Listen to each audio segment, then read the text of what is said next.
ഇന്നത്തെ സൺഡേ ഒരു Pentecost Sunday ആയിട്ട് നമ്മൾ അനുസ്മരിക്കുന്നു. അല്ലെങ്കിൽ അതുമായിട്ട് ബന്ധപ്പെട്ട് നമ്മൾ ചിന്തിക്കുവാനും അതും നമുക്ക് സുവിശേഷീകരണവുമായിട്ട് കണക്ട് ചെയ്തുകൊണ്ട് നമ്മൾ ചിന്തിക്കുവാനായിട്ടാണ് ഇന്നത്തെ ദിവസം ആഗ്രഹിക്കുന്നത്. നമുക്കറിയാം, യേശു ക്രിസ്തുവിൻ്റെ ഉയർത്തെഴുന്നേൽപ്പിന് ശേഷം പെന്തക്കോസ്റ്റ് ദിവസം 120 പേരുള്ള ഒരു സംഘം ഒരുമിച്ച് കൂടിയിരുന്നപ്പോഴത്തേക്ക്, പെന്തക്കോസ്റ്റ് എന്ന വാക്കിൻ്റെ അർത്ഥം 50-ാമത്തെ ദിവസം എന്നുള്ളൂ. ആ ഒരു ദിവസം ഒരുമിച്ച് കൂടിയിരുന്നപ്പോൾ പരിശുദ്ധാത്മാവ് കടന്നു വന്ന് ദൈവസഭയുടെ ഉത്ഭവത്തെക്കുറിച്ചൊക്കെ നമുക്ക് അറിയാം. എന്നാൽ ഇന്ന് നമ്മൾ ഇവിടെ ആയിരിക്കുമ്പോഴത്തേക്ക് നമ്മൾ വാസ്തവത്തിൽ 2 കാര്യങ്ങൾ ആഗ്രഹിക്കുന്നു.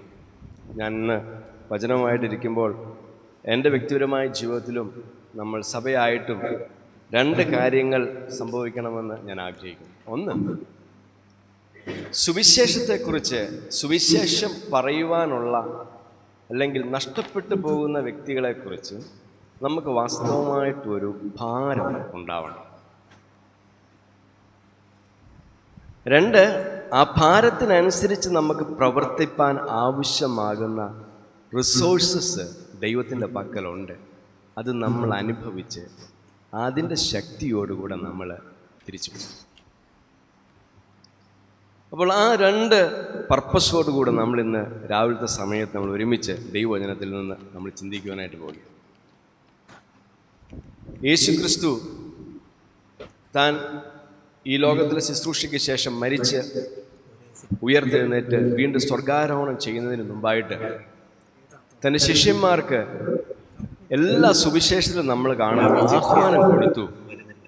നിങ്ങൾ എന്ത് ചെയ്യണം? നിങ്ങൾ പോയി സുവിശേഷം മറ്റുള്ളവരെ അറിയിക്കണം. നമ്മൾ പല പ്രാവശ്യം നമ്മൾ വായിച്ചിട്ടുള്ളതും കേട്ടതുമാണെങ്കിലും വേദപുസ്തകത്തിലെ വളരെ കാതലായ ഈ വേദഭാഗങ്ങൾ നമ്മൾ ഒരിക്കൽ കൂടെ ഒന്ന് ഓർക്കാനായിട്ട് പോവുകയാണ്. എന്തുവാണ് അവിടെ പറഞ്ഞിരിക്കുന്നത്? എല്ലാ ഭാഗങ്ങളിലും ഈ 4 സുവിശേഷത്തിലുമുണ്ട്. എന്തുവാണ് ഈ പറഞ്ഞിരിക്കുന്നത്? അതിൻ്റെ പ്രത്യേകത എന്തുവാ? അതിൻ്റെ ഇമ്പോർട്ടൻസ് എന്തുവാ? നമുക്കൊന്ന് ഒരുമിച്ച് നോക്കാം. ആദ്യം മത്തായിയുടെ സുവിശേഷം 28-ാം അധ്യായം 18 മുതൽ 20 വരെയുള്ള വാക്യങ്ങൾ. ഞാൻ ചില വാക്യങ്ങളൊക്കെ ഒന്ന് പറയാം, നിങ്ങളൊന്ന് വായിക്കാമെങ്കിൽ നല്ലതായിരിക്കും. മത്തായിയുടെ സുവിശേഷം 28-ാം അധ്യായം 18 മുതൽ 20 വരെയുള്ള വാക്യങ്ങൾ ഒരിക്കൽ കൂടെ നമുക്ക് കേൾക്കാം. ഒന്ന് വായിക്കാമോ? ചിലരോ സംശയിച്ചു. യേശു അടുത്തു ചെന്ന്, സ്വർഗത്തിലും ഭൂമിയിലും സകല അധികാരവും എനിക്ക് നൽകപ്പെട്ടിരിക്കുന്നു. ആകയാൽ നിങ്ങൾ പുറപ്പെട്ട് പിതാവിൻ്റെയും പുത്രൻ്റെയും പരിശുദ്ധാത്മാവിൻ്റെയും നാമത്തിൽ സ്നാനം കഴിപ്പിച്ചു. ഞാൻ നിങ്ങളോട് കൽപ്പിച്ചതൊക്കെയും പ്രമാണിപ്പാൻ തക്കവണ്ണം ഉപദേശിച്ചും കൊണ്ട് സകല ജാതികളെയും ശിഷ്യരാക്കിക്കൊള്ളുവിൻ. ഞാനോ ലോകാവസാനത്തോളം എല്ലാ നാളും നിങ്ങളോട് കൂടെയുണ്ട് എന്ന് അരുളി ചെയ്തു. ഓക്കെ, ഇവിടെ നമ്മൾ വായിക്കുന്നു, ചിലരൊക്കെ സംശയിച്ച് നിൽക്കുക, യേശു ക്രിസ്തു ഉയർത്തുന്നേറ്റപ്പോഴത്തേക്ക് അവൻ ശരിക്കും ഉയർത്തുന്നേറ്റതാണോ? അപ്പോൾ യേശു അവരുടെ അടുത്ത് നിന്നിട്ട് പറയുക, സ്വർഗത്തിലും ഭൂമിയിലും സകല അധികാരം എനിക്ക് നൽകപ്പെട്ടിരിക്കുന്നു. ആകയാൽ നിങ്ങൾ പുറപ്പെട്ട്, ആ വാക്കം ശ്രദ്ധിക്കണം, ആകയാൽ നിങ്ങൾ പുറപ്പെട്ട് പിതാവിൻ്റെയും പുത്രൻ്റെയും പരിശുദ്ധാത്മാവിൻ്റെ നാമത്തിൽ സ്നാനം കഴിപ്പിച്ചു. ഞാൻ നിങ്ങളോട് കൽപ്പിച്ചതൊക്കെയും പ്രമാണിക്കാൻ തക്കണം ഉപദേശിച്ചുകൊണ്ട് സകല ജാതികളെയും ശിഷ്യരായിക്കൊള്ളുവിൻ. ഞാനോ ലോകാവസാനത്തോളം എല്ലാ നാളും നിങ്ങളോട് കൂടിയിരിക്കും ഉണ്ട് എന്ന് അറിയിച്ചു. ഇവിടെ ആ വാക്ക് മാത്രം ഒന്ന് ശ്രദ്ധിച്ചാട്ടെ. പുറപ്പെട്ട്. നിങ്ങൾ എന്ത് ചെയ്യണം? നിങ്ങൾ വെറുതെ ഇരിക്കരുത്. നിങ്ങൾ എന്ത് ചെയ്യണം? പുറപ്പെടണം. ഇംഗ്ലീഷിൽ ഗോ therefore. അപ്പോൾ നമ്മളെല്ലാവരോടും കർത്താവിൻ്റെ ശിഷ്യന്മാരല്ലെങ്കിൽ കർത്താവിൻ്റെ ഉയർത്തെഴുന്നേൽപ്പിനെ നമ്മൾ നേരിട്ട് കണ്ടിട്ടുണ്ടെങ്കിൽ നമ്മളത് വിശ്വസിക്കുകയും അത് ആ ഉയർത്തെഴുന്നേൽപ്പിൻ്റെ ശക്തി അനുഭവിക്കുകയും നമ്മളും ഒരുപക്ഷെ നമ്മൾ നേരിട്ട് കണ്ടില്ലെങ്കിൽ നമ്മളും അല്ല അതുപോലെ തന്നെ വിശ്വസിക്കുന്നല്ലേ യേശു ക്രിസ്തു ഉയർന്നു. നമ്മളോട് ആ കർത്താവ് പറയുകയാണ്, ഗോ. നമ്മളെന്ത് ചെയ്യണം? പോകണം. നമ്മൾ എന്ത് ചെയ്യണം? പുറത്തോട്ട് നമ്മൾ പോകണം. ഇതേ കാര്യങ്ങൾ തന്നെ നമ്മൾ വീണ്ടും ലൂക്കോസിന്റെ സുവിശേഷം 24-ാം അധ്യായത്തിലേക്ക് വരുമ്പോഴത്തേക്ക് അതിന് 47-48 വാക്യങ്ങൾ, അവിടെയും ഇതേ കാര്യങ്ങൾ തന്നെ നമ്മൾ കാണുന്നു. 47-48. അവന്റെ നാമത്തിൽ മാനസാന്തരവും പാപമോചനവും യെരൂശലേമിൽ തുടങ്ങി സകല ജാതികളിലും പ്രസംഗിക്കുകയും വേണം എന്നിങ്ങനെ എഴുതിയിരിക്കുന്നു. ഇതിന് നിങ്ങൾ സാക്ഷികളാകുന്നു. ഇതിന് നിങ്ങൾ സാക്ഷികൾ. ഇവിടെ ഒരു കാര്യം ഇവിടെ എഴുതിയിരിക്കുന്നത്, പ്രസംഗിക്കുകയും വേണം. ഇവിടെ പുറപ്പെടണമെന്ന് അപ്പുറത്തുകൊണ്ട് ഇവിടെ നിങ്ങൾ പറഞ്ഞിരിക്കുന്നു, നിങ്ങൾ എന്ത് ചെയ്യണം? സകല ജാതികളിലും. എവിടെയാണ് പ്രസംഗിക്കേണ്ടത്? സകല ജാതികളിലും പ്രസംഗിക്കണം. അവിടെ നമ്മുടെ സഭയിൽ അല്ലെങ്കിൽ നമ്മൾ കാണുന്ന കുറച്ച് പേരോട് പ്രസംഗിക്കണം എന്നല്ല, സകല ജാതികളിലും പ്രസംഗിക്കണമെന്നുണ്ടെങ്കിൽ തീർച്ചയായിട്ടും നമ്മൾ എന്ത് ചെയ്യണം? നമ്മൾ പോയെങ്കിൽ മാത്രമേ സാധിക്കത്തുള്ളൂ. എന്നിട്ട് എവിടെ you are witness of these things, നിങ്ങൾ ഇതിന് സാക്ഷികളാകുന്നു. നിങ്ങൾ നേരിട്ട് കണ്ട കാര്യങ്ങൾ, അതെല്ലാം സംഭവിച്ചത് നിങ്ങൾ കണ്ട കാര്യങ്ങൾ, അതെന്ത് ചെയ്യണം? നിങ്ങൾ പോയിട്ട് സകല ജാതികളോട് എന്ത് ചെയ്യണം? പറയണം. ഇനി മർക്കോസിന്റെ സുവിശേഷത്തിലേക്ക് വരുമ്പോഴത്തേക്ക് 16:15 മുതൽ 18 വരെയുള്ള വാക്യങ്ങൾ.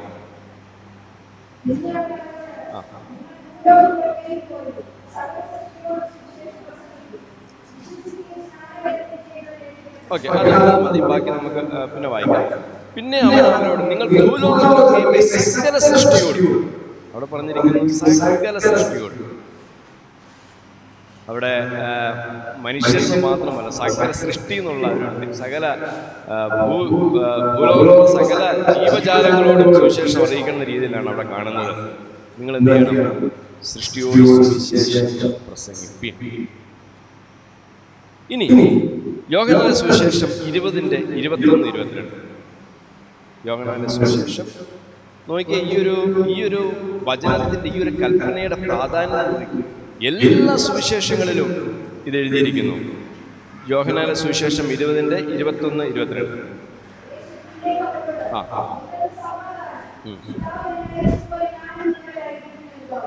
പിതാവ് എന്നെ അയച്ചതുപോലെ തന്നെ ഞാൻ നിങ്ങളെയും അയക്കുന്നു. ഇതും യേശു പറഞ്ഞതിന് ശേഷം പറയും, ഞാൻ നിങ്ങളെ യേശുവിന് പറയാൻ ഒറ്റ കാര്യമുണ്ട്, എന്നെ പിതാവ് അയച്ചതുപോലെ തന്നെ ഈ ലാസ്റ്റ് മൊമെന്റിൽ ഞാൻ നിങ്ങളോട് പറയുന്നു, നിങ്ങൾ എന്ത് ചെയ്യണം? നിങ്ങളെ ഞാൻ അയക്കുക, നിങ്ങളെ ഞാൻ അയച്ചിരിക്കും. അപ്പോൾ ഈ പുറപ്പെടുക, ഗോ, പ്രൊക്ലെയിം ചെയ്യുക, അല്ലെങ്കിൽ അയക്കുക, അയച്ചിരിക്കുന്നു, ഈ കാര്യങ്ങളെല്ലാം ഒരു ക്രിയാപദമാണ്. നമ്മളത് പ്രവർത്തിക്കുന്ന ഒരു കാര്യം. ഇത് നമുക്ക് എല്ലാവർക്കും ഉള്ളൊരു കാര്യം. നമ്മൾ ചിലപ്പോൾ ഇത് ഇങ്ങനെ വായിക്കുമ്പോഴും കേൾക്കുമ്പോഴും ഒക്കെ നമ്മുടെ മനസ്സിൽ ചിലപ്പോൾ ഒരു ചിന്ത വരും. ചില വ്യക്തികൾ ബൈബിൾ കോളേജിലൊക്കെ പഠിക്കാൻ പോയവരും, അല്ലെങ്കിൽ ചിലവരൊക്കെ എഴുന്നേറ്റ് വന്നിട്ട് ഞാൻ ഇന്ന് മുതൽ കർത്താവിൻ്റെ വേല ചെയ്യുമെന്നും, ചിലരൊക്കെ പറയാൻ ജോലിയൊക്കെ ഉപേക്ഷിച്ചു, ഞാനിനി ദൈവവേല പോവുകയാണെന്ന് സമർപ്പിച്ചവരും, അങ്ങനെയൊക്കെ ഉള്ളവരൊക്കെയാണ് ഇത് ചെയ്യേണ്ടത്. അപ്പോൾ നമ്മൾ എന്നിട്ട് അവരെയൊക്കെ ഇങ്ങനെ നോക്കി പറയും, അവരൊന്നും പ്രവർത്തിക്കുന്നില്ല, അവരൊന്നും ആരോടും പറയുന്നില്ല, അതുകൊണ്ടാണ് ആളുകളൊന്നും വിശ്വാസത്തിന് വരാത്തത്, സഭയൊന്നും വളരാത്തത്, അങ്ങനെയാണ് നോക്കി. പക്ഷെ ഈ കൽപ്പനയെന്ന് പറയുന്നത് ഇത് കേവലം കുറച്ച് പേർക്കുള്ളതല്ല. യേശുവിന്റെ ശിഷ്യനാണോ ഇവിടെ ഇരിക്കുന്ന എല്ലാവരും? യേശുവിന്റെ ശിഷ്യരാന്ന് ഉറപ്പുള്ളവരൊന്ന് കൈ ഉയർത്തിയാണ് പ്ലീസ്. യേശുവിന്റെ ശിഷ്യനാണെങ്കിൽ അത് ഞാനും നിങ്ങളും ചെയ്യുന്ന കാര്യമാണ്. ഇത് യാതൊരു മാറ്റമില്ല. ചില വർഷങ്ങൾക്ക് മുമ്പ് എന്നെ ഒത്തിരി സ്ട്രൈക്ക് ചെയ്ത ഒരു കൊട്ടേഷൻ ഞാനത് വീണ്ടും എടുത്തു. ഹഡ്സൺ ടൈലർ ചൈനയിലേക്ക് പോയ മിഷണറി, അദ്ദേഹം ഇങ്ങനെ പറഞ്ഞിരിക്കുന്ന ഒരു statement: the great commission is not an option to be considered, it is a commandment to be obeyed. It's a command to be obeyed എന്ന് പറയുമ്പോൾ അദ്ദേഹം പറയുകയാണ്, ഇതൊരു ഓപ്ഷൻ ഒന്നുമല്ല. നമുക്ക് ഒത്തിരി ഓപ്ഷൻസ് ഉണ്ട് ഇന്നല്ലേ, എല്ലാ കാര്യത്തിനും ഓപ്ഷൻസ് എല്ലാവരും തരും. പഠനത്തിനാണെങ്കിൽ നിരവധി ഓപ്ഷൻസ്. നീ മെയിനായിട്ടൊരു സബ്ജക്റ്റ് എടുത്ത് അതിനകത്ത് തന്നെ സപ്ലിമെൻ്ററി സബ്ജക്ട്സ് നമുക്ക് വേണം ഓപ്ഷൻസ് ആയിട്ട്. ഒത്തിരി എപ്പോഴും ഇങ്ങനെ ഓപ്ഷൻസ്. ഫോണുകളാണെങ്കിൽ ഏത് കാര്യങ്ങളാണെങ്കിലും ഒത്തിരി ഓപ്ഷൻസ് ഉണ്ട്. നമുക്ക് ഇഷ്ടമുള്ളതൊക്കെയും എടുക്കാവുന്ന, ഹോട്ടലിൽ ചെന്നാൽ ഇഷ്ടമുള്ള ഭക്ഷണം കഴിക്കും. പക്ഷേ ഇത് മാത്രം ഒരു ഓപ്ഷനായിട്ട്, അല്ലെങ്കിൽ എനിക്ക് തോന്നുക അങ്ങനെയാണെങ്കിൽ ഞാൻ ചെയ്തേക്കാം, അല്ലെങ്കിൽ ഒരു തോന്നലുണ്ട്, എനിക്കൊരു വിളിയുണ്ട്, ഞാൻ സുവിശേഷകന്റെ വിളി, എന്നാൽ ഞാൻ അങ്ങനെ ചെയ്തേക്കാം. അങ്ങനെ ഒരു കാര്യമില്ല. ചില ആൾക്കാർക്ക് ഒരു സുവിശേഷകന്റെ വിളിയുള്ളവരുണ്ട്. അവരൊരു പക്ഷേ നമ്മൾ ചെയ്യുന്നതിനേക്കാൾ എഫക്റ്റീവായിട്ട് അവർ ചെയ്യും. എന്ന് പറഞ്ഞാൽ അവർക്ക് അതിന് പ്രത്യേക ഒരു കോളാണ്. അവർ സുവിശേഷം പറയുമ്പോഴൊക്കെ അനേക ആൾക്കാർ വന്നുകൊണ്ടിരിക്കും. ബില്ലിഗ്രാം എപ്പോഴും കൊണ്ടുവരും. അതേപോലെ വാൻഡലേഷൻ, അദ്ദേഹം ഒരു പാസ്സാകാൻ പോയില്ല, മറ്റു കാര്യങ്ങൾക്കൊന്നും പോയില്ല, പോയിടത്തല്ല അദ്ദേഹം സുവിശേഷം പറഞ്ഞില്ല. അദ്ദേഹത്തിൻ്റെ പ്രത്യേക കോളാണ്. അത് ഉള്ളവരുണ്ട്. അത് നമ്മൾ സൗഖ്യത്തെക്കുറിച്ച് പഠിക്കുമ്പോൾ ചിലവർക്ക് പ്രത്യേക സൗഖ്യത്തിന് വേണ്ടിയുള്ള വരവ്. പക്ഷെ നമ്മളെല്ലാവരും പ്രാർത്ഥിക്കും അല്ലേ? ഇവിടെയുള്ള എല്ലാവരും നമ്മൾ അതാണ് നമ്മൾ പഠിപ്പിച്ചുകൊണ്ടിരിക്കുന്നത് അല്ലേ? നമ്മളെല്ലാവർക്കും പ്രാർത്ഥിക്കാനായിട്ട് സാധിക്കും എന്ന് പറഞ്ഞതുപോലെ ഇത് പ്രത്യേക ഒരു വിളിയുടെ കാര്യങ്ങളൊന്നുമല്ല. ഞാൻ യേശുവിനെ അറിഞ്ഞിട്ടുണ്ടെങ്കിൽ ഞാൻ യേശുവിനെ കുറിച്ച് എന്ത് ചെയ്യണം? മറ്റുള്ളവരോട് ഞാൻ പറയണം. ഇത് ഞാൻ പറയുന്നില്ലെങ്കിൽ എന്തോ ഒരു പ്രശ്നം എനിക്കുണ്ട്, എവിടെയോ ഒരു പ്രശ്നമുണ്ട്. അല്ലെങ്കിൽ നമ്മളൊരു വ്യക്തി ചിലർ രക്ഷിക്കപ്പെടുവാൻ വേണ്ടി ആഗ്രഹിച്ച് പ്രാർത്ഥിക്കുന്നില്ലെങ്കിൽ, ചില വ്യക്തികൾ യേശുവിലേക്ക് വരാൻ ആത്മാർത്ഥമായിട്ട് ആഗ്രഹിക്കുന്നില്ലെങ്കിൽ, അല്ലെങ്കിൽ ഒരു വ്യക്തിയെ കാണുമ്പോഴത്തേക്ക് അവനും കൂടി ഒന്ന് യേശുവിനെ അറിയണമല്ലോ എന്നൊരു ഹൃദയത്തിൻ്റെ ഒരു ത്വരയുണ്ടാകുന്നില്ലെങ്കിൽ നമ്മൾ വീണ്ടും സംശയിക്കണം, നമ്മുടെ ബന്ധം ക്രിസ്തുവുമായിട്ടുള്ളത് എങ്ങനെയാണ്. ഇനി നമ്മൾ താഴോട്ട് ഞാൻ നോക്കുവാനായിട്ട് ഇതിനോട് ചേർന്ന് ഒരു കാര്യം കൂടെ പറയാം. ഈ അനുസരണം എന്ന് പറയുമ്പോൾ ഈ അനുസരണത്തിന്റെ ആഴം മനസ്സിലാക്കി വരുന്നതായിരുന്നു അപ്പോസ്തലന്മാർ. അവർ പറഞ്ഞൊരു സ്റ്റേറ്റ്മെന്റ്, ഒരു വാക്യം നമ്മൾ കാണുന്നു. അപ്പോസ്തല പ്രവൃത്തികൾ 4:18 മുതൽ 20 വരെയുള്ള വാക്യങ്ങൾ വായിക്കാം. അവരെ പിടിച്ച് അവരെ ശാസിക്കുന്നു, ഇനി ഒരിക്കലും യേശുവിന്റെ നാമത്തിൽ സംസാരിക്കരുതെന്ന് പറയുമ്പോഴത്തേക്ക് അവർ പറയുന്ന ഒരു കാര്യം വായിക്കുക. പിന്നെ അവരെ വിളിച്ചിട്ട് യേശുവിന്റെ നാമത്തിൽ അശേഷം സംസാരിക്കരുത്, ഉപദേശിക്കുകയും അരുത് എന്ന് കൽപ്പിച്ചു. അതിന് പത്രോസും യോഹന്നാനും, ദൈവത്തേക്കാളധികം നിങ്ങളെ അനുസരിക്കുന്നത് ദൈവത്തിന് മുൻപാകെ ന്യായമോ എന്ന് വിധിപ്പിൻ. ഞങ്ങൾ കണ്ടതും കേട്ടുമിരിക്കുന്നത് പ്രസ്താവിക്കാതിരിക്കാൻ കഴിയുന്നതല്ല എന്ന് ഉത്തരം പറഞ്ഞു. ഞങ്ങൾക്കത് പ്രസ്താവിക്കാതിരിക്കാൻ കഴിയുന്നതല്ല എന്ന് ഉത്തരം പറഞ്ഞു. ഇവര് പറയുന്നത് നിങ്ങൾ അവരോട് പറഞ്ഞു, നിങ്ങൾ ഇനി സംസാരിക്കണം. നമ്മളത് കേട്ട ഉടനെ നമ്മളൊരു പക്ഷേ ഓക്കെ ഇനി അധികം പ്രശ്നമൊന്നും ഉണ്ടാക്കണ്ട, നീ ഒന്നും പറയണ്ട. പക്ഷെ ഇത് അവരുടെ ഉള്ളിൽ കർത്താവ് അവർക്ക് പറഞ്ഞു കൊടുത്ത ഏറ്റവും മഹത്തായ കൽപ്പന അവരുടെ ഉള്ളിൽ കയറി നിൽക്കുക മാത്രമല്ല, ഞങ്ങളത് കണ്ടത്, ഞങ്ങളത് കേട്ടതാണ്. പിന്നെ ലേഖനത്തിൽ പറയും, ഞങ്ങൾ മഹിമയാവേണ്ട സാക്ഷികൾ. ഇതെല്ലാം കണ്ടതായതുകൊണ്ട് ഞങ്ങൾക്കത് പ്രസ്താവിക്കാതിരിക്കാൻ പറ്റത്തില്ല. നിങ്ങൾ ഇനി എന്നാ പറഞ്ഞെന്ന് പറഞ്ഞാലും ഞങ്ങൾ ദൈവത്തെ മാത്രം അനുസരിക്കാനായിട്ട് പറ്റും. അപ്പോൾ ഈ സുവിശേഷം മറ്റുള്ളവരോട് പറയുവാനായിട്ട് അവരുടെ ഉള്ളിൽ വ്യക്തമായിട്ട് കിടക്കുന്ന ഒരു കാര്യം നിങ്ങൾ ഓർത്തു നോക്കി. അവർ പറഞ്ഞു, ഞങ്ങൾക്ക് ഒരിക്കലും പറ്റത്തില്ല പറയാതിരിക്കും. കാരണം ഞങ്ങളുടെ പറഞ്ഞിട്ടുണ്ട്, ഞങ്ങളുടെ ഗുരു ഇവിടുന്ന് പോകുന്നതിന് മുമ്പ് പറഞ്ഞാണ് പറയണമെന്ന്. മാത്രമല്ല ഞങ്ങൾ അനുഭവിച്ചതല്ല, എങ്ങനെ ഞങ്ങൾക്ക് പറയാതിരിക്കാനായിട്ട് സാധിക്കും. അതുകൊണ്ട് ഈ രാജ്യത്ത്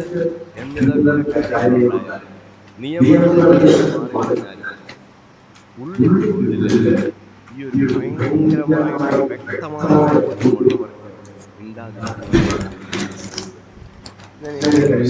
നിങ്ങൾ പറയുന്ന ഒരു ദൈവത്തിൽ ബീഹാറിൽ അദ്ദേഹം ഒരു എൻവയോൺമെന്റൽ സ്റ്റഡീസ് ഒക്കെ നടത്തുന്ന ഡോക്ടറേറ്റ് ഡിഗ്രി. ഞാൻ ഇന്നലെ കഴിഞ്ഞ ദിവസം ഒരു ബുക്ക് ഞാൻ വായിക്കുകയാണ്. മനുഷ്യരെ പിടിക്കുന്നവരാണ് ഈ മനുഷ്യരെ എഴുതിയിരിക്കുന്ന കാര്യങ്ങളൊക്കെ നമ്മൾ കേൾക്കുമ്പോഴത്തേക്ക് വലിയ ഉദ്യോഗസ്ഥർ PhD എല്ലാം കഴിഞ്ഞ മനുഷ്യർ ബീഹാറിൽ പോയി സാധാരണക്കാരെ ആൾക്കാരെ എങ്ങനെയെങ്കിലും കർത്താവിനെ നേടുവാൻ വേണ്ടി ഉള്ള വാഞ്ചിയോട് അങ്ങനെയായിരുന്നു എല്ലാവരും. കർത്താവിന് വേണ്ടി നിന്ന മിഷണറിമാരെല്ലാവരും അങ്ങനെയായിരുന്നു. എന്നെ ഒത്തിരി കോരിത്തെറിപ്പിച്ച് എന്നെ ഒത്തിരി എപ്പോഴും ചലഞ്ച് ചെയ്യുന്ന ഒരു മിഷണറി. പക്ഷെ അത് കേൾക്കുമ്പോൾ നമുക്ക് ഭയം തോന്നും. മിഷണറിയുടെ ജീവിതം ജിമ്മി, അദ്ദേഹം ഇക്വഡോറിലുള്ള ഓക്ക വർഗ്ഗക്കാരെ നേടുവാൻ വേണ്ടി അദ്ദേഹത്തിന് കൂടുതലുള്ള മറ്റ് 4 മിഷണറിമാരും ഒരുമിച്ച് പോയി. പല സമയങ്ങളിലും അവരുമായിട്ട് ബന്ധപ്പെടാൻ ഹെലികോപ്റ്ററിൽ പോയിട്ട് ഭക്ഷണങ്ങളൊക്കെ താടിയത് അവരുമായിട്ട് ബന്ധം സ്ഥാപിക്കണമല്ലോ. അങ്ങനെയൊക്കെ എന്നിട്ട് ഫസ്റ്റ് ടൈം അവർ ഞായറാഴ്ച രാവിലെ ഒരു നദീതടത്തിൽ വെച്ച് ഇവരെ മീറ്റ് ചെയ്യാൻ പോകും. അതായത് നേരിട്ട് കാണും. ഈ ആൾക്കാർ എപ്പോഴും മറ്റുള്ളവരെ കൊല്ലുന്നവരും ആക്രമിക്കുന്നവരുമായ കാട്ടുജാതിക്കാരായ മനുഷ്യർ. ഇവരുടെ ഫസ്റ്റ് അറ്റംപ്റ്റിൽ തന്നെ ആദ്യം ജസ്റ്റ് ഒന്നും മിണ്ടാനായിട്ട് പോവുകയും ആ സമയത്ത് തന്നെ ഈ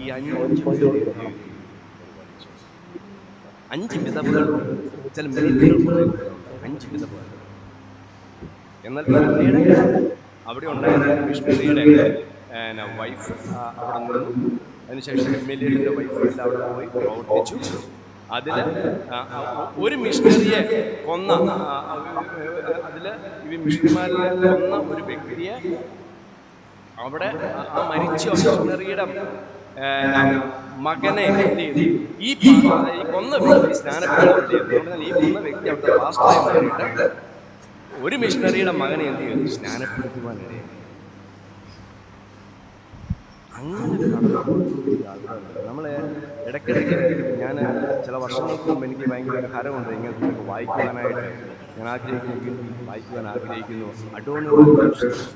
ഒത്തിരി പൊട്ടന്മാർ വെറും പൊട്ടന്മാരായിരുന്നു. അവരൊക്കെ വളരെ വിദ്യാഭ്യാസമുള്ളവരായിരുന്നു. അവർ ദേശത്തെ എല്ലാം വിട്ടിട്ട് സുവിശേഷം അറിയിക്കണമെന്ന്. ഇനി ഡേവിഡ് ലിവിങ്സ്റ്റൺ ആഫ്രിക്കയിലേക്ക് പോയി അദ്ദേഹത്തെ കുറിച്ച് വായിക്കുമ്പോഴത്തേക്കും അദ്ദേഹം ആരും പ്രാർത്ഥനയെ പോലും നേടിയില്ല. പക്ഷെ അദ്ദേഹം ആദ്യം അവിടെ പോയി ഇതെല്ലാം ആ ദേശമെല്ലാം എക്സ്പ്ലോർ ചെയ്ത് മനസ്സിലാക്കി അനേക വ്യക്തികൾ പിന്നീട് പോയിട്ട് അനേക രക്ഷയിലേക്ക് നയിച്ചു. ഈ മുട്ടിന്മേൽ പ്രാർത്ഥിച്ചുകൊണ്ടിരുന്നപ്പോഴത്തേക്കും നയിച്ചു. ഞാൻ പറഞ്ഞൊരു കാര്യം, നമ്മുടെ ഉള്ളിൽ ആഴത്തിൽ ഇത് പതിഞ്ഞിരിക്കുകയും വീണ്ടും ഈ ഗ്രേറ്റ് കമ്മീഷനിലേക്ക് നമ്മൾ വീണ്ടും നോക്കുകയും ഞാൻ എന്തിനാ എന്നെ വിളിച്ചിരിക്കുന്നത് നമ്മൾ ചിന്തിക്കുകയും ചെയ്തെങ്കിൽ മാത്രമേ ഉള്ളൂ നമ്മൾ ഈ സുവിശേഷത്തിന്റെ സാക്ഷികളാവുന്നത്. അല്ലെങ്കിൽ നമ്മൾ വളരെ സെൽഫിഷായിട്ടൊക്കെ ജീവിക്കും. ആ ഒരാഗ്രഹം എനിക്ക് എൻ്റെ കുടുംബത്തിൽ നല്ലതായിട്ട് ജീവിക്കും. അപ്പോൾ നമ്മളിങ്ങനെ പ്രാർത്ഥിക്കുന്ന അവർക്ക് അഡ്മിഷൻ കിട്ടണം, അവർക്ക് ഇത് കിട്ടണം, മറ്റു കാര്യങ്ങൾ നമ്മളിങ്ങനെ ജോലി, പിന്നെ എൻ്റെ മക്കൾക്ക് വേണ്ടി ഇങ്ങനെ നമുക്കിതൊക്കെയാണ് നമ്മുടെ ഉള്ളിൽ പോലും ഈ ഭാരം. ഇനി ഞാൻ പറയാം, നമുക്ക് എന്താ ഈ ഭാരം ഉണ്ടാവേണ്ടത്? ഇത് ദൈവത്തിൻ്റെ ഭാരമാണ്. ദൈവത്തിന് എപ്പോഴും മനുഷ്യരെ രക്ഷിക്കണമെന്ന് ആദ്യം മുതലേ ആഗ്രഹം. ദൈവഹൃദയത്തിന്റെ നൊമ്പരമാണ് വ്യക്തികളെ ക്രിസ്തുവിലേക്ക് നയിക്കുക, അല്ലെങ്കിൽ ദൈവമാർഗത്തെ കൊണ്ടുവരുവാൻ. വേദപുസ്തകത്തിൽ ഒത്തിരി ഭാഗങ്ങൾ അതുമായിട്ട് ബന്ധപ്പെട്ടുണ്ട്. നമുക്ക് ആദ്യം മുതൽ 1-2 കാര്യങ്ങൾ പെട്ടെന്ന് നോക്കാം. ഉൽപ്പത്തി പുസ്തകം 6:5 നമ്മൾ വായിക്കുന്നു. മനുഷ്യനെ ദൈവം സൃഷ്ടിച്ച് മനുഷ്യനിൽ വഷളത്തെ പെരുകി കഴിഞ്ഞപ്പോഴത്തേക്ക് ദൈവത്തിന് വലിയ പ്രയാസം എന്ന് വായിക്കാമോ? ഉൽപ്പത്തി 6:5. ഭൂമിയിൽ മനുഷ്യന്റെ ദുഷ്ടത വലിയതെന്നും അവന്റെ ഹൃദയ വിചാരങ്ങളുടെ നിരൂപണമൊക്കെയും എല്ലായ്പ്പോഴും ദോഷമുള്ളതത്രേ എന്ന് യഹോവ കണ്ടു. താൻ ഭൂമിയിൽ മനുഷ്യനെ ഉണ്ടാക്കിക്കൊണ്ട് യഹോവ അനുതപിച്ചു. അത് അവന്റെ ഹൃദയത്തിന് ദുഃഖമായി. എന്തുകൊണ്ടാണ്? ദൈവത്തിന് വലിയ ദുഃഖം തോന്നുവാണ് മനുഷ്യൻ വഷളമായി ജീവിക്കുമ്പോഴത്തേക്ക്. ദൈവം ആഗ്രഹിച്ചത് ഞാൻ പറയുന്ന കാര്യങ്ങളൊക്കെ അനുസരിച്ച് അതുപോലെ ജീവിക്കാൻ വേണ്ടി അവർ ഉണ്ടാക്കിയത്. പക്ഷേ ദൈവം വേണ്ടി പോകുന്ന കണ്ടപ്പോഴത്തേക്ക് ദൈവത്തിന്റെ ഹൃദയത്തിന് പ്രയാസമാണ്.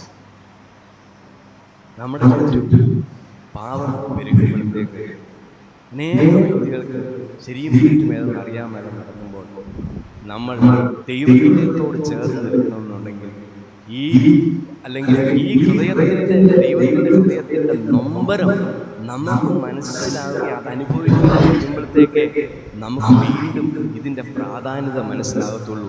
മറ്റുള്ളവരോട് കർത്താവിന് ആഗ്രഹം. മനുഷ്യരാരും തെറ്റി നടക്കുവാൻ ദൈവം ആഗ്രഹിക്കുന്നില്ല. മനുഷ്യരാരും വഷളായി ജീവിക്കുവാൻ ആഗ്രഹിക്കുന്നില്ല. അവരെല്ലാവരും ദൈവത്തെ അനുസരിച്ച് നടക്കണമെന്നാണ് ദൈവത്തിന്റെ ആഗ്രഹം.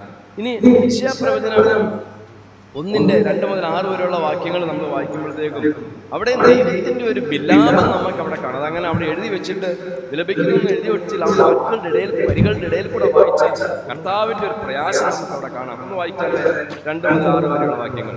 യെശയ്യാ 1. ആകാശമേ കേൾക്ക, ഭൂമിയെ ചെവിതിരിക്ക, യഹോവ അരുളിച്ചെയ്യുന്നു. ഞാൻ മക്കളെ പോറ്റി വളർത്തി അവരെന്നോട് മത്സരിക്കും. ഒരു പിതാവ് ദുഃഖിക്കുന്ന പോലെ ദുഃഖിക്കുക. അവരെന്നോട് മത്സരിക്കുന്നു. കാള തന്നെ ഉടയവനെയും കഴുത തന്നെ യജമാനെയും പുൽത്തൊട്ടിയെയും അറിയുന്നു. മൃഗങ്ങളൊക്കെ അതിന്റെ യജമാനെയും പുൽത്തൊട്ടിയൊക്കെ അറിയുന്നു. ഇസ്രായേലോ അറിയുന്നില്ല. എന്റെ ജനം ഗ്രഹിക്കുന്നതുമില്ല. അതിനകത്ത് വിലാപങ്ങൾ, ഒരു പ്രയാസം. അപ്പോൾ ദൈവം എപ്പോഴും നമ്മൾ ഓർക്കും ദൈവം എപ്പോഴും മനുഷ്യനിങ്ങനെ അവന്റെ വഴി വിട്ടു പോകുമ്പോൾ എപ്പോഴും അവർക്ക് ജഡ്ജ്മെന്റ് കൊടുക്കാനായിട്ടിരിക്കുന്ന ഒരു ദൈവമായിട്ടൊക്കെ നമ്മൾ ചിന്തിക്കുന്നു. ജഡ്ജ്മെന്റ് ഉണ്ട്, അത് സ്വാഭാവികമായി സംഭവിക്കുന്നതാണ്. പക്ഷെ അതിനേക്കാൾ ഉപരി ദൈവം എപ്പോഴും ദൈവത്തിന് ഭാരം. മനുഷ്യൻ തെറ്റിപ്പോകുമ്പോഴത്തേക്ക്, ദൈവ വഴി വിട്ട് പോകുമ്പോഴത്തേക്ക് ദൈവത്തിന് എപ്പോഴും നൊമ്പരമാണ്. നമുക്ക് നമ്മുടെ ചുറ്റുമുള്ള ആൾക്കാര് കർത്താവിൻ്റെ കൂടെ നടക്കാതിരിക്കുമ്പോൾ, അല്ലെങ്കിൽ ഒരു കാര്യം പോലും ദൈവികമായ ബോധം പോലും ഇല്ലാതെ വെറുതെ ഇങ്ങനെ ജീവിച്ച് കളയുമ്പോഴത്തേക്ക് നമ്മൾ ദൈവത്തിൻ്റെ ഹൃദയത്തിൻ്റെ അകത്തോട്ട് ചെല്ലുമ്പോഴത്തേക്കാണ് നമുക്ക് വാസ്തവത്തില് ആ ഭാരം നൽകുന്നത്. ഇനി യോനയുടെ പുസ്തകത്തിൽ നമ്മൾ കാണുന്നത് വളരെ പ്രസക്തമായ വാക്യം, 4-ാം അധ്യായം 10-11 വാക്യങ്ങൾ. ദൈവം യോനയോട് ചോദിക്കുന്ന ഒരു ചോദ്യം: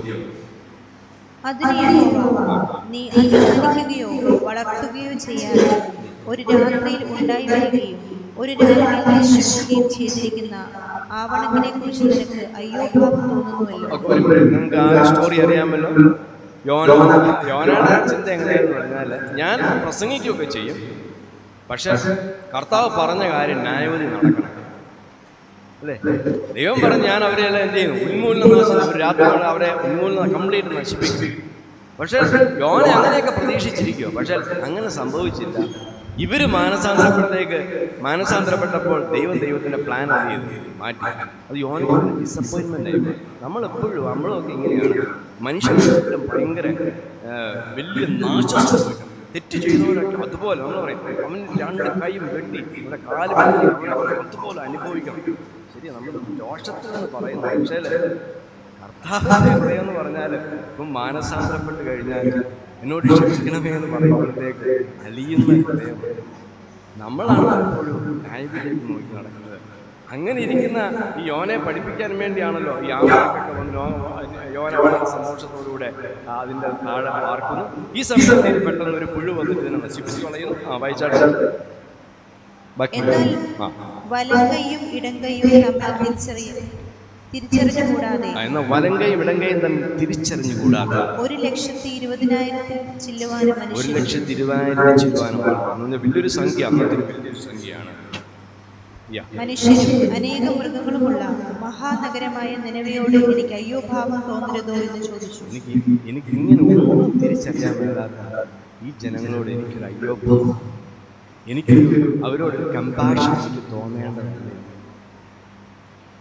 ദൈവത്തിൻ്റെ ഹൃദയം എപ്പോഴും ആഗ്രഹിക്കും, ജനങ്ങളെ പിൻപറ്റണേ, എന്നെ ഒന്ന് അനുസരിക്കണേ, എൻ്റെ വഴിവഴിക്ക് വരണേ, അവരുടെ പാപങ്ങളെ ക്ഷമിക്കപ്പെടണേ. അതിനുവേണ്ടി ഞാൻ എൻ്റെ പുത്രനെ ഈ ഭൂമിയിലേക്ക് അയച്ചു. അവന് അവരുടെ പാപങ്ങളെ മരിച്ച് രക്ഷയ്ക്കുള്ള പദ്ധതിയെല്ലാം ചെയ്തു കൊടുത്തത് ഒന്ന് വിശ്വസിച്ച്, ഒന്ന് പാപക്ഷമ പ്രാപിച്ച് രൂപാന്തരപ്പെട്ട് വരണമെന്ന് ലോങ് ചെയ്തുകൊണ്ടിരിക്കുന്ന, ഇപ്പോഴും ആഗ്രഹിച്ചു കൊണ്ടിരിക്കുന്ന ദൈവമാണ്. ആ ദൈവത്തിൻ്റെ ഹൃദയത്തിൻ്റെ അടുത്തോട്ട് നമ്മൾ കയറുമ്പോഴേ നമുക്കിത് കാണുമ്പോഴത്തേക്ക് ഒരു ഭാരം തോന്നും. അനേക ഭക്തന്മാർ ആളുകളെ കാണുമ്പോഴത്തേക്ക് കരഞ്ഞിട്ടുണ്ട്. അനേക ഭക്തന്മാർ ആളുകൾ നശിച്ചു പോകുന്ന ആൾക്കാരെ കാണുമ്പോൾ അവരുടെ ഹൃദയം തകർന്നത് കരയുന്നത് നമ്മുടെ ഹൃദയം അങ്ങനെ കരയണം. അങ്ങനെ ഹൃദയത്തിലേക്ക് വരാൻ ദൈവം നമ്മളെ കുറിച്ച് ആഗ്രഹിക്കും. ലൂക്കോസിന്റെ സുവിശേഷത്തിൽ പുതിയ നിയമത്തിലേക്ക് വരുമ്പോൾ എടുക്കണമെന്നില്ല. ലൂക്കോസ് 19:40-44 വാക്യങ്ങൾ വായിക്കുന്നു. ഇതിന്റെ സമാധാനത്തിനായിട്ടുള്ളത് അറിഞ്ഞില്ലല്ലോ എന്നോർത്ത് യേശു നൊമ്പരം വന്നു. ഇനി മത്തായിയുടെ സുവിശേഷം 9:36-38 വരെ യേശു ജനങ്ങളെ കുഴഞ്ഞവരും ചിന്നിയവരുമായി കണ്ടപ്പോൾ മുമ്പ് നമ്മൾ വായിക്കുന്നുണ്ട്. യേശു ഒത്തിരി പേരെ സൗഖ്യമാക്കുകയും അവരെ വചനമൊക്കെ പഠിപ്പിക്കുകയൊക്കെ ചെയ്യുന്നു. ഇത് കുറെ കഴിഞ്ഞ യേശുവിന് മനസ്സിലായി, ഞാൻ തന്നെ ഇതെല്ലാം ചെയ്യുന്നത്, ഞാൻ തന്നെ ഇങ്ങനെ എന്ത് ചെയ്യുക, അവരെ സൗഖ്യമാക്കുന്നു, അവരോട് പറയുന്ന എല്ലാ കാര്യങ്ങളും ചെയ്യുന്നു. മാത്രമല്ല ഒത്തിരി ആൾക്കാർ അവർക്കൊന്നും അറിയത്തില്ല, അവരെ ഗൈഡ് ചെയ്യാൻ ആൾക്കാരൊന്നും ഇല്ലെന്ന് പറഞ്ഞപ്പോഴത്തേക്ക് യേശുവിന് അവരോട് മനസ്സലിവ് തോന്നി. മനസ്സലിവ് തോന്നിയപ്പോൾ യേശു കൊടുക്കുന്നൊരു ആഹ്വാനമുണ്ട്. അതൊന്ന് വായിക്കാമോ? പുരുഷാരത്തെ ഇടയിലില്ലാതെ ആടുകളെ പോലെ കുഴഞ്ഞവരും ചിന്നിയവരുമായി കണ്ടിട്ട് അവരെ കുറിച്ച് മനസ്സലിഞ്ഞു. തന്റെ ശിഷ്യന്മാരോട് പറയുകയാണ്, കൊയ്ത്ത് വളരെയുണ്ട് സത്യം, വേലക്കാരോ ചുരുക്കം. ആകയാൽ കൊയ്ത്തിന്റെ യജമാനനോട് കൊയ്ത്തിലേക്ക് വേലക്കാരെ അയക്കേണ്ടതിന് യാചിപ്പിനെന്ന് പറഞ്ഞു. കൊയ്ത്തിന്റെ യജമാനനോട് കൊയ്ത്തിലേക്ക് വേലക്കാരെ അയക്കേണ്ടതിന് അപേക്ഷിച്ചു. എത്രയോ ആൾക്കാർ ചിന്തിച്ച് ഗൈഡ് ചെയ്യാൻ ആളില്ല. നമുക്ക് അങ്ങനെ വേണം. അവരെ നയിക്കുവാൻ അവരെ ശരിയായ വഴിയിൽ കൊണ്ടുവരുന്ന ആൾക്കാരെ വേണം. അതിനുവേണ്ടി എന്ത് ചെയ്യണം? നിങ്ങൾ കൊയ്ത്തിന്റെ യജമാനോട് പ്രാർത്ഥിക്കണം. എപ്പോഴും ദൈവത്തിന് ആരെയും ആവശ്യമുണ്ട്. പണ്ട് നമ്മളൊരു കഥ കേട്ടിട്ടുണ്ട്, ദൈവത്തിന് വേണമെങ്കിൽ ദൂതന്മാരെ കൊണ്ട് ലോകം മുഴുവൻ സുവിശേഷീകരിക്കാൻ. അതിനെക്കുറിച്ച് ഡിസ്കഷൻ നടന്നപ്പോഴത്തേക്ക് പറഞ്ഞു, ദൂതന്മാരെ ഒന്നുമല്ല വെച്ചിരിക്കുന്നത്, അതിന് വേണ്ടി മനുഷ്യനെ തന്നെയാണ് ആവശ്യം. യെശയ്യാ പുസ്തകത്തിൽ നമ്മൾ 6-ാം അധ്യായത്തിൽ തന്നെ കാണും, നമുക്ക് വേണ്ടി ആരാ പോകുന്നത്? ഒത്തിരി ആൾക്കാരിങ്ങനെ നശിച്ചുകൊണ്ടിരിക്കുന്നു. നമുക്ക് വേണ്ടി ദൈവത്തിന് ആൾക്കാരെ ആവശ്യമുണ്ട്, വ്യക്തികളെ ആവശ്യമുണ്ട്, സമർപ്പിക്കപ്പെട്ട വ്യക്തികളെ ആവശ്യമുണ്ട്. കർത്താവിന് ഉപയോഗിക്കുവാനായിട്ട് നമുക്ക് ആ ഒരു ഹൃദയമുണ്ടെങ്കിൽ ദൈവത്തിന്റെ പ്രവൃത്തി നമ്മളിലൂടെ ഓരോ ദൈവം തന്റെ പ്രവൃത്തി ചെയ്യും. ഇനിയും മത്തായി 11:22 നമ്മളിങ്ങനെ വായിക്കണം, അധ്വാനിക്കുന്നവരും ഭാരം ചുമക്കുന്നവരുമായുള്ള എല്ലാവരും ഞാൻ നിങ്ങളെ ആശ്വസിപ്പിക്കും. ഇത്രയോ തകർന്നുകൊണ്ടിരിക്കും. കഴിഞ്ഞ ദിവസം നമ്മൾ പത്രത്തിൽ വായിച്ചു, ഒരു കുടുംബം വാഹനത്തെ പോയിട്ട് അവരെന്ത് ചെയ്തു? ആത്മഹത്യ. ആരും അറിയത്തില്ലല്ലോ എന്ന് ഒരു സ്ഥലത്ത് പോയിട്ട് കുടുംബം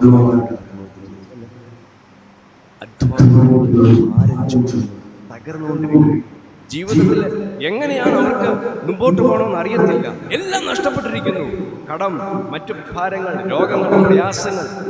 ഇവരെ കുറിച്ചല്ല കർത്താവ് പറയോ, നിങ്ങൾ എൻ്റെ അടുത്ത് വന്നേ, ഞാൻ നിങ്ങളെ ആശ്വസിപ്പിക്കാം. അപ്പോൾ ഈ സന്ദേശം അവരുടെ ചെവിയിൽ വെറുതെ എത്തത്തില്ല. അത് എത്തണമെന്നുണ്ടെങ്കിൽ നമ്മൾ മനസ്സ് വെച്ചെങ്കിൽ നമ്മളിൽ വേണ്ടിയാണ് ചെല്ലുന്നത്. നമ്മൾ കടന്നു ചെല്ലുന്നുവെങ്കിൽ മാത്രമേ ഉള്ളൂ, നമ്മൾ വാ തുറന്നെങ്കിൽ മാത്രമേ അത് സാധിക്കൂ.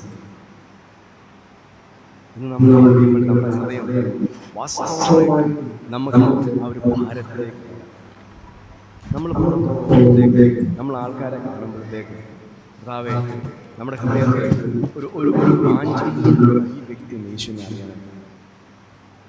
നമുക്കറിയാവുന്ന ആ ഒരു ചെറിയ കാര്യം, നമ്മുടെ ഒരു അനുഭവം നമ്മൾ ഇന്ന് പറയാം. അല്ലെങ്കിൽ ഒരു വാക്ക്, സ്നേഹത്തിൻ്റെ ഒരു വാക്ക് നമുക്കതോട് സംസാരിക്കാം. അല്ലെങ്കിൽ നമുക്ക് അതിനോട് ഞാൻ ഒന്ന് പ്രാർത്ഥിച്ചോട്ടെന്ന് ചോദിച്ച് നമുക്കൊന്ന് പ്രാർത്ഥിക്കാനായിട്ട് സാധിക്കാം. അല്ലെങ്കിൽ നമുക്കറിയാവുന്ന ദൈവത്തിൻ്റെ വചനങ്ങൾ നമുക്ക് പറഞ്ഞു കൊടുക്കുവാനായിട്ട് സാധിക്കാം. ദൈവം അതിന് വേണ്ടിയാണ് ഗ്രഹിച്ചിരിക്കുന്നത്.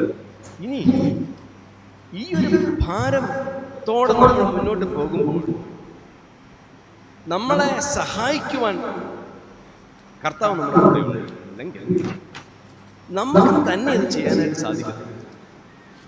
നമ്മൾ എത്ര കഴിവുള്ള വ്യക്തിയാണെങ്കിൽ, എത്ര അറിവുള്ള വ്യക്തിയാണെങ്കിൽ, അറിവിൻ്റെ വെളിച്ചത്തിലോ നമ്മൾ വചനവ്യക്തത്തിന് തർക്കിച്ച് പറഞ്ഞു കൊടുക്കുന്നതിൽ കൂടി ഒന്നുമല്ല വ്യക്തികൾ രൂപാന്തരപ്പെടുന്നത്. വ്യക്തികൾ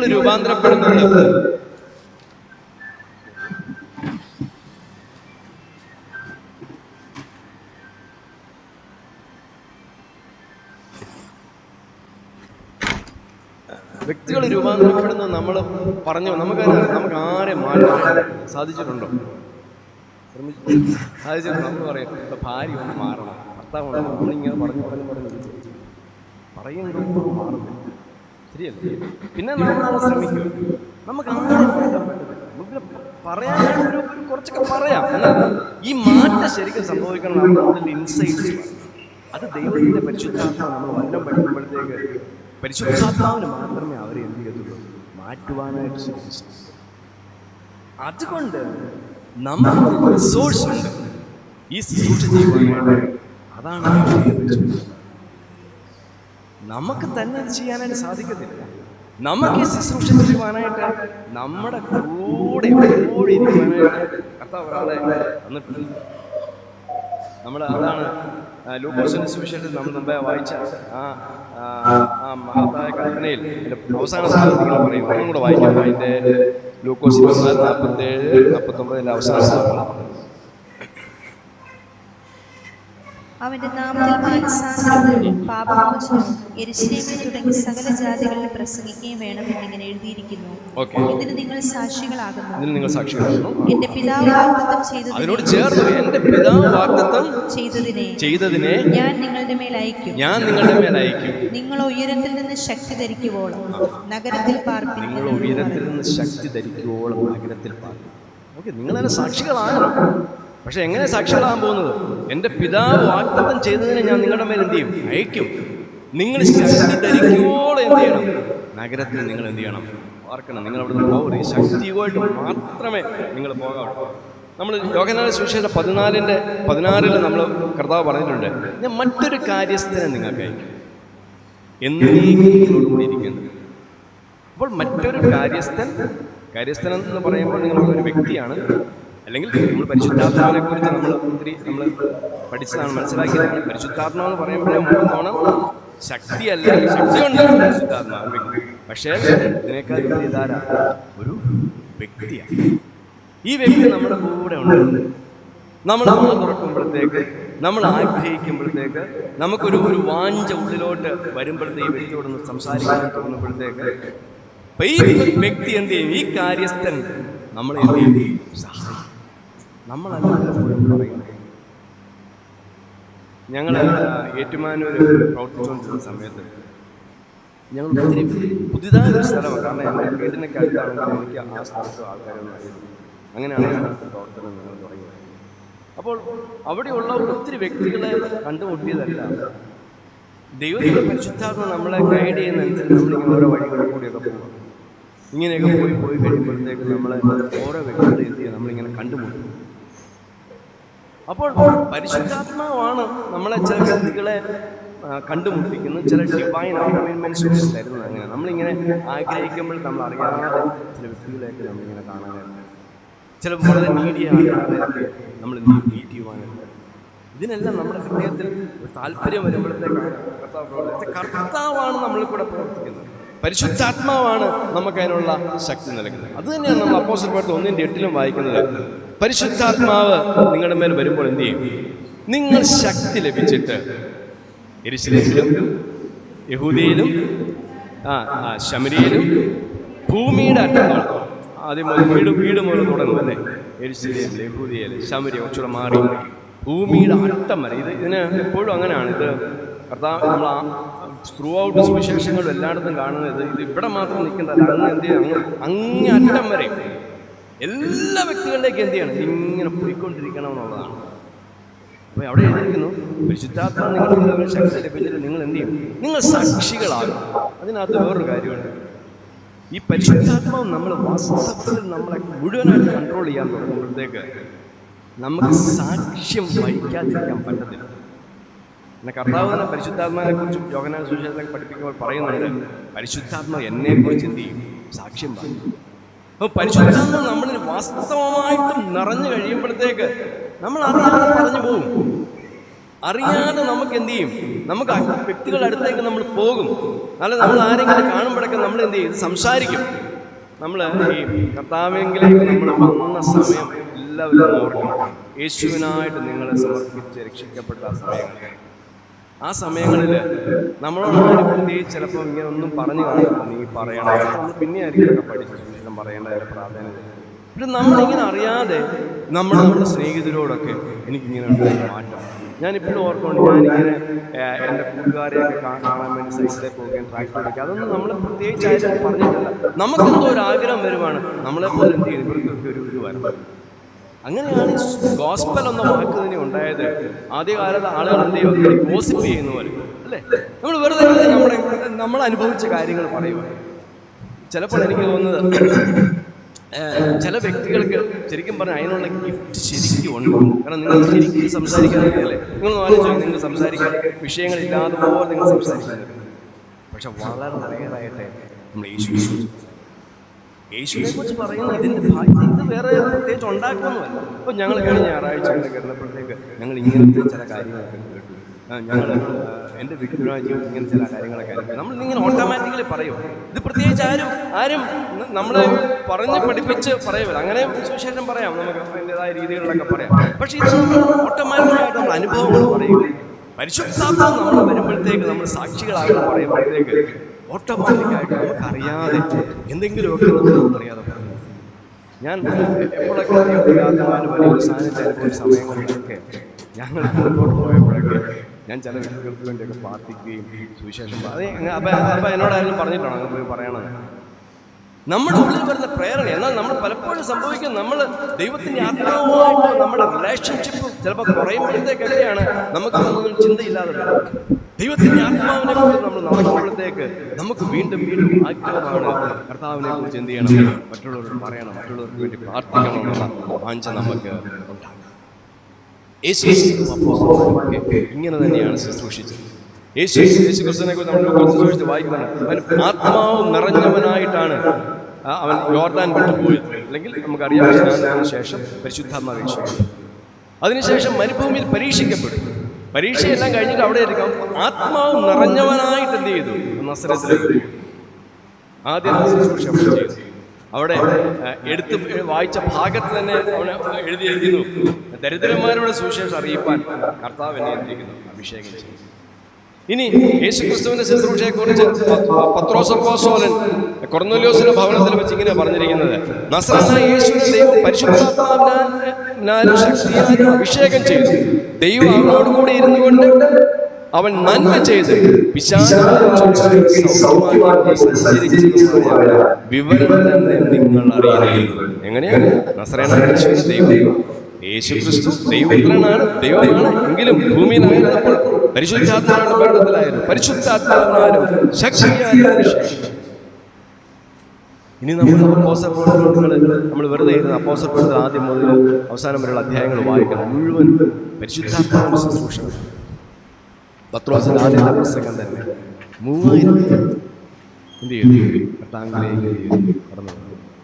ഒറ്റ പ്രസംഗം അവിടെ കണ്ട ആ ഒരു ദൈവപ്രവൃത്തി കണ്ട് മനസ്സിലാക്കി അനുഭവിച്ചു. 3000 പേര് കർത്താവിലേക്ക് സമർപ്പിച്ചു. പിന്നെ 3-ാം അധ്യായത്തിലേക്ക് വരുമ്പോഴത്തേക്ക് ഗർഭം മുതൽ മുടന്തനായ ഒരു വ്യക്തിയെ ഇവരിങ്ങനെ നടന്നു പോകുമ്പോഴത്തേക്ക് ഒരു വ്യക്തി എന്ത് ചെയ്യുന്നു? നോക്കുന്നു. വളരെ ആഗ്രഹത്തോട് പോകുന്നു. അപ്പോഴത്തേക്ക് എന്താ ഇവന് സൗഖ്യമാണ്. അവനെ ചോദിക്കുന്നു, തരണേ. ഞങ്ങൾക്ക് തരുന്നൊന്നുമില്ല, പക്ഷെ ഞങ്ങൾ കണ്ടും കേട്ടും മനസ്സിലാക്കിയതുമായ ഒരു കാര്യമായിട്ട് ഞങ്ങൾ വൈബ്രൻ്റായിട്ട് ഞങ്ങൾ നടക്കുക. ഞങ്ങൾ അതിനെ നിങ്ങൾക്ക് തരുന്നു. എഴുന്നേറ്റ് നമ്മളിങ്ങനെ വിശുദ്ധാത്മാവുമായിട്ട് യാത്രയായപ്പോഴത്തേക്ക് ചില വ്യക്തികളൊക്കെ നമുക്കറിയാം. വ്യക്തി അവിടെ നമ്മൾ എന്ത് ചെയ്യണം? അപ്പോൾ അങ്ങനെ മുമ്പോട്ട്. പിന്നെ 4-ാം അധ്യായത്തിലേക്ക് വരുമ്പോഴത്തേക്ക് അവിടെ ഈ വ്യക്തി സൗഖ്യമായത് മൂലമുള്ള ഒത്തിരി പ്രശ്നങ്ങളൊക്കെ ഉണ്ട്. ഒത്തിരി പേര് അവരെ ചോദ്യങ്ങളൊക്കെ ചെയ്യുമ്പോഴത്തേക്ക് അവിടെ നമ്മൾ 4:8 നമ്മൾ വായിക്കുന്നു. ആ വാക്യം മാത്രം വായിക്കും. 4:8 അപ്പോസ്തലൻ 4:8.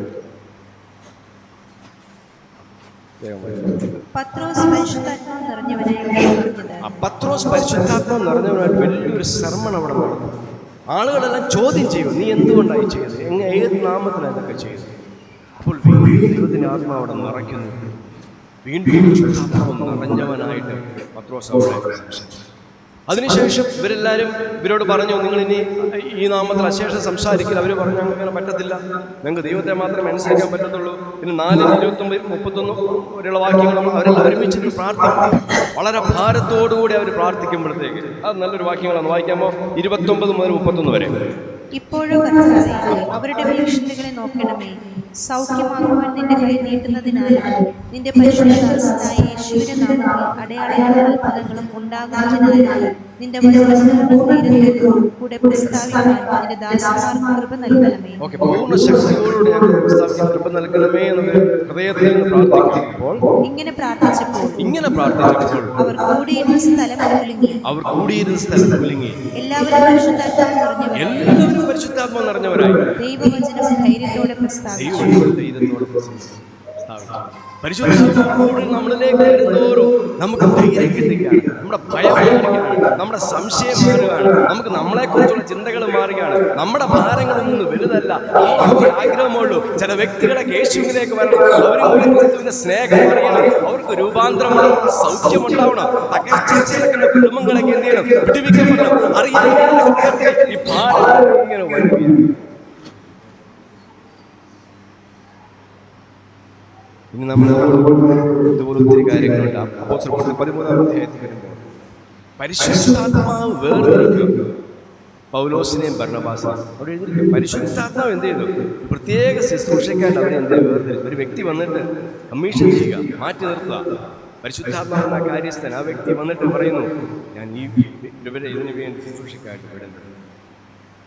ഇനി പോകുമ്പോഴത്തേക്ക് 14-ാം അധ്യായത്തിലേക്ക് വരുമ്പോൾ ഒരു വാക്യത്തിൽ ഇങ്ങനെ വായിക്കുന്നത് 14:3 അവൻ തന്റെ കൃപയുടെ വചനത്താൽ സാക്ഷി നിന്ന്. അവിടെ അവൻ തന്റെ കൃപയുടെ ഭർത്താവ് പറഞ്ഞിരിക്കുന്നത് പരിശുദ്ധാത്മാവാണ് അവർക്ക് സാക്ഷി നിന്ന് അവരുടെ കൂടെ എന്ത് ചെയ്ത് പ്രവർത്തിച്ചത്, കൃപയുടെ വചനത്തിന് സാക്ഷി നിന്ന്. ഇനി 14-ാം അധ്യായത്തിലേക്ക് വരുമ്പോൾ പരിശുദ്ധാത്മാവ് വേറെ തരം ശുശ്രൂഷയൊക്കെ ചെയ്യുന്നു. പൗലോസിനോട് പറയുന്നു, നീ ആസിയിൽ എന്ത് ചെയ്യരുത്, പ്രസംഗിക്കരുത്. ഇനി അതുകൊണ്ട് അദ്ദേഹം ബിഥിനയിലേക്ക് പോകാനായിട്ട് ശ്രമിച്ചപ്പോൾ അവിടെ യേശുവിന്റെ ആത്മാവ് അവിടെ പറയരുത്. ചിലപ്പോൾ നമ്മൾ അങ്ങനെയൊക്കെ പരിശുദ്ധാത്മ നമ്മൾ എല്ലാവരോടും സുവിശേഷം പറയണം, നമ്മുടെ ആഗ്രഹം അതാണ് ആഗ്രഹം. പക്ഷെ ചില സമയത്ത് പരിശുദ്ധാത്മ അവിടെ വേണ്ട, നീ ആ വീട്ടിലോട്ടല്ല ഈ വീട്ടിലോട്ട് പോകും, അല്ലെങ്കിൽ ഈ വ്യക്തിയോടല്ല ആ വ്യക്തിയോട് സംസാരിക്കും. പരിശുദ്ധാത്മ ഗൈഡ് ചെയ്യും. അപ്പൊ പരിശുദ്ധാത്മാവ് ഈ പൗലോസിനെ എന്ത് ചെയ്തു? അവിടെ ചിലയിടത്തുനിന്ന് പറഞ്ഞ് കൊണ്ടുപോയിട്ട് എവിടെ കുറെ കൊണ്ടുപോയി ത്രോവാസിലെത്തിയപ്പോഴത്തേക്കാണ് ഒരു മക്കതോനിയൻ ദർശനമുണ്ട്. ഒരു മക്കതോനിയക്കാരൻ ഒരു പുരുഷൻ എന്ന് പറയാം, വാ ഞങ്ങളുടെ അടുത്ത് വന്നിട്ട് പ്രസംഗിക്കും. അതിനുശേഷം നമ്മളവിടെ കാണുന്നത് അദ്ദേഹം ഇങ്ങനെ പോയിട്ട് ഈ മക്കതോനിയയിൽ ഒരു പ്രദേശമായി ഫിലിപ്പിയിൽ അവിടെ സ്ത്രീ നല്ലൊരു ഭക്തിയായ എപ്പോഴും നമ്മളിങ്ങനെ ചെല്ലുമ്പോഴത്തേക്ക് നമുക്കിപ്പോൾ ഈ പരിശോധന ചെയ്യാനായിട്ട് നമ്മൾ പൗരന്മാർ പോകുമ്പോൾ അറിയാം, ചില വ്യക്തികൾ ഇങ്ങനെ ഹൃദയത്തിൽ വളരെ താല്പര്യമുള്ള ദൈവഭക്തരായ ആ വ്യക്തിയിൽ കൂടി ആയിരിക്കും ചിലപ്പോൾ ഒരു മൂവ് എന്ത് ചെയ്യുന്ന അവിടെ നടക്കുന്നത്. അതുപോലത്തെ ഒരു വ്യക്തിയായിരുന്നു ലുദിയ. ദൈവഭക്തിയുണ്ട്, പക്ഷേ യേശുവിനെ അറിയത്തില്ല. ലുദിയയുടെ ഹൃദയത്തിൽ എന്ത് ചെയ്യുന്നു? പിന്നെ അവിടെ പ്രയാസങ്ങളൊക്കെ ജയിലിൽ കിടക്കുന്നതും ഒക്കെ നമുക്കറിയാം, അവർ അതിൽ നിന്ന് പുറത്തു വരുന്നത്. എന്നാൽ ഈ ഫിലിപ്പി എന്ന് പറയുന്നത് യൂറോപ്പിലെ സ്ഥലമാണ്. ഈ യൂറോപ്പിൽ സുവിശേഷം ആദ്യമായിട്ട് എത്തി. അതുപോലെ എന്ത് സംഭവിച്ചു? ഏറ്റവും കൂടുതൽ മിഷണറിമാർ ലോകത്തിന്റെ പല ഭാഗങ്ങളിൽ പോയത് യൂറോപ്പിൽ. അതുകൊണ്ടായിരിക്കും ദൈവത്തിന്റെ പരിശുദ്ധാത്മാവ് ആദ്യം ചില സ്ഥലത്തൊക്കെ വിലക്കിയിട്ട് വളരെ ഡയറക്റ്റായിട്ട് പൗലോസിനെ ഈ സ്ഥലത്ത് തന്നെ നമുക്ക് വലിയൊരു ബന്ധം നമുക്ക് ആവശ്യമാണ്. ദൈവത്തിന്റെ പരിശുദ്ധാത്മാവിനെ ഒത്തിരി അനുഗ്രഹിച്ചു പരിശുദ്ധാത്മാവിനാൽ ശുശ്രൂഷ ചെയ്തതുമായ അനേകന്മാരെ നമ്മൾ വായിച്ചു കേൾക്കുന്നത്. മാത്രമല്ല നമ്മൾ വാസ്തവമായിട്ട് നമ്മൾ സഭയായിട്ട് എപ്പോഴും ഹോളി സ്പിരിറ്റിന് എപ്പോഴും നമ്മൾ പ്രാധാന്യം കൊടുക്കുന്നത് പരിശുദ്ധാത്മാവിനെ. നിങ്ങൾ കാതറിൻ കുൽമാൻ എന്ന് പറയുന്ന ഒരു ദൈവദാസിയെ കുറിച്ച് കേട്ടിട്ടുണ്ടായിരുന്നു. ഇവര് ചില വർഷം കൃത്യമായിട്ട് ഓർക്കുന്നത് വർഷങ്ങൾക്ക് മുമ്പ് 70-ന് മുമ്പിലാണോ ഓർമ്മയിലാണോ അറിയില്ല, ചില വർഷങ്ങൾക്ക് മുമ്പ് ദൈവത്തിൻ്റെ കരങ്ങൾ ശക്തമായിട്ട് ഉപയോഗിക്കപ്പെട്ട ഒരു വ്യക്തിയാണ് കാതറിൻ കുൽമാൻ. ഈ കാതറിൻ കുൽമാന്റെ ശുശ്രൂഷയെക്കുറിച്ച് ബെന്നിഹിൻ അദ്ദേഹത്തിന്റെ പുസ്തകത്തിൽ അദ്ദേഹം എഴുതിയിട്ടുണ്ട്. ബെന്നിഹിൻ എന്ന് പറയുന്ന ദേവദാസനെ കുറിച്ച് നമ്മൾ കേട്ടിട്ടുണ്ട്. അദ്ദേഹത്തിൻ്റെ പുസ്തകത്തിൽ ഇവരെക്കുറിച്ച് എഴുതിയിട്ടുണ്ട്. അപ്പോൾ അദ്ദേഹം ഇങ്ങനെ പറയുന്നു, ഈ കാതറിൻ കുൽമാൻ, ഞാനിത് പറയുന്നത് നമ്മൾ ദൈവത്തിൻ്റെ പരിശുദ്ധാത്മാവുമായിട്ടുള്ള ഒരു കണക്ഷൻ്റെ പ്രാധാന്യത്തെക്കുറിച്ച് പറയാൻ. ഈ കാതറിൻ കുൽമാൻ ശുശ്രൂഷ ചെയ്യുമ്പോഴത്തേക്ക് ഈ കൊയർ ഇങ്ങനെ പാട്ട് പാടിക്കൊണ്ടിരിക്കുമ്പോൾ ഇവരിങ്ങനെ അവിടുന്ന് സ്റ്റേജിൽ ഒട്ടിക്കൊണ്ടിരിക്കും. ഒന്ന് കഴിയുമ്പോഴത്തേക്ക് ആളുകളെല്ലാം നമുക്കറിയാം ഭയങ്കരമായിട്ട് ദൈവത്തെ സ്തുതിച്ചുകൊണ്ടിരിക്കും. അപ്പോൾ അവരിങ്ങനെ പറയും, നിങ്ങളെല്ലാവരും നിശബ്ദമാണ്, നിങ്ങളെല്ലാവരും നിശബ്ദമാണ്. നിങ്ങൾ നിശബ്ദമാകുമ്പോൾ അവൻ വരും, നിങ്ങൾ സൈലന്റാകുമ്പോൾ അവൻ വരും.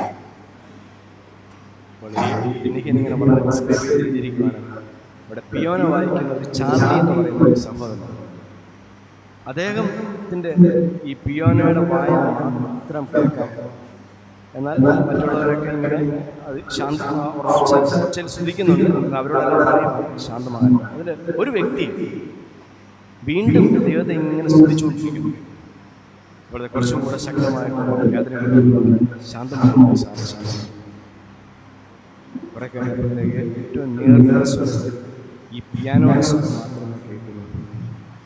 വളരെ ശാന്തമായിട്ട് അവിടെ ഇരുന്നപ്പോഴത്തേക്ക് ദൈവത്തിൻ്റെ പരിശുദ്ധാത്മാവ് കടന്നു വരികയും ഓരോ സ്ഥലത്തും ദൈവത്തിൻ്റെ പ്രവൃത്തികൾ നടക്കുകയും അത്ഭുതങ്ങളും രോഗസൗഖ്യങ്ങളും നടക്കുവാനായിട്ട് നീ കാത്തലിക് ജീവിതത്തിൽ ചില സമയങ്ങളിൽ അവരുടെ ജീവിതത്തിൽ ഒത്തിരി അവരും പുറകോട്ട് പോയ സമയമുണ്ട്. അതിനുശേഷം അവരുടെ കാര്യം മനസ്സിലായി. കർത്താവിന് വേണ്ടി സമർപ്പിക്കുമ്പോഴത്തേക്കാണ് ദൈവത്തിൻ്റെ പ്രവൃത്തികൾ ചെയ്യുന്നത്. അതിനെക്കുറിച്ച് അവർ പറയുന്ന ഒരു കാര്യമുണ്ട്. നിങ്ങളുടെ പ്രാർത്ഥനയോ നിങ്ങളുടെ കഴിവുമല്ല, നിങ്ങളുടെ സമർപ്പണം. ചിലപ്പോൾ നമ്മൾ ഒത്തിരി ഇതിനെക്കുറിച്ച് ഒത്തിരി അറിവുള്ളത് കൊണ്ടാണ് പരിശുദ്ധാത്മാവ് പ്രവർത്തിക്കുന്നത്. എനിക്കറിയാം. ചിലപ്പോൾ നമ്മൾ ഒത്തിരിയേറെ പ്രാർത്ഥിച്ചുകൊണ്ടിരിക്കുക. പ്രാർത്ഥന തീർച്ചയായിട്ടും പ്രാർത്ഥിക്കണം. എന്ന് പറഞ്ഞാൽ നമ്മൾ വിചാരിക്കുന്ന പോലെയുള്ള ബാഹ്യമായ പ്രാർത്ഥനയിൽ മാത്രമല്ല, എല്ലാത്തിനേക്കാളും നമ്മൾ സറണ്ടർ ചെയ്ത് നമ്മുടെ ഇച്ഛകൾ, നമ്മുടെ താല്പര്യങ്ങൾ, നമ്മുടെ എല്ലാത്തിനും കർത്താവിന് വേണ്ടി സമർപ്പണം ചെയ്യും. ഈ കാതലിക് കുർബാന ജീവിതത്തിൽ ചില പരാജയങ്ങളെല്ലാം തിരിച്ചു വന്നു കഴിഞ്ഞപ്പോഴത്തേക്ക്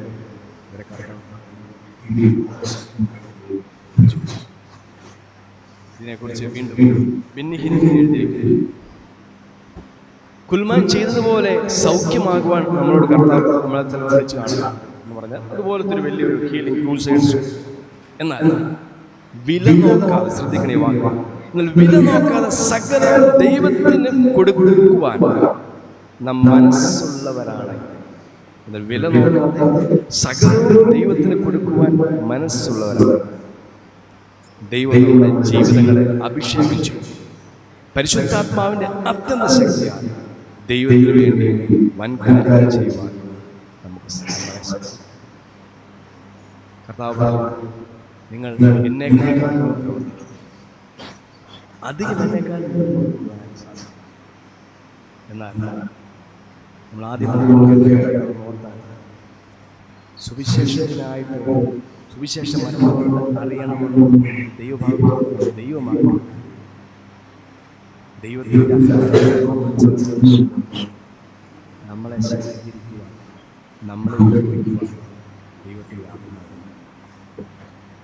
നമുക്ക് വാസ്തവമായിട്ട് ഒന്ന് ആഗ്രഹിക്കാം. ഇന്ന് ഈ ഒരു ഞായറാഴ്ച കർത്താവേ എന്നെ അങ്ങാടി എന്നെ ഒരു നിറക്കണം. എൻ്റെ ഉള്ളിൽ ആരും എന്നോട് പറഞ്ഞുകൊണ്ടൊന്നും എൻ്റെ സ്നേഹം ആഴത്തിലോട്ട് വന്നിട്ടുണ്ട്. എനിക്ക് ചെയ്യുന്ന